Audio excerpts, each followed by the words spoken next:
भ्रष्टाचार. इथे जमलेल्या माझ्या लहान मित्रमैत्रिणींना कदाचित या शब्दाचा अर्थ माहित नसेल.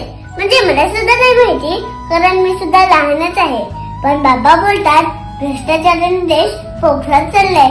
जेवढे इंग्रजांनी आपल्या देशाला नसेल लुटलं तेवढा ह्या भ्रष्टाचारांनी लुटले. प्रत्येक शासनाच्या गोष्टीत गडबड, गोंधळ, भ्रष्टाचार, घोटाळा. ह्यांचे घोटाळे करोड, 100 करोड, 1000 करोड, हजारो करोड. हे घोटाळे करून एवढा पचून ढेकडी देत नाही म्हणे.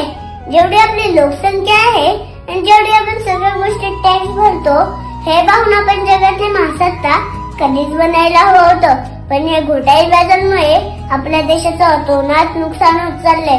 जे आपल्या देशासाठी लढले, ज्यांनी आपल्या देशासाठी आपल्या प्राणांची आहुती दिली, त्यांच्या डोक्यात दिवस रात्र एकच गोष्ट असेल, माझा भारत स्वतंत्र कसा होईल.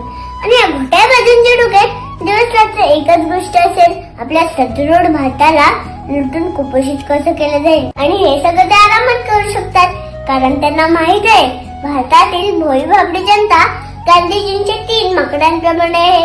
ते काय आपल्या भ्रष्टाचारांबद्दल बोलणार नाहीत, ऐकणार नाहीत आणि बघणार नाहीत, कारण ते स्वतःच्या समस्यांमध्ये बुडालेले असतात.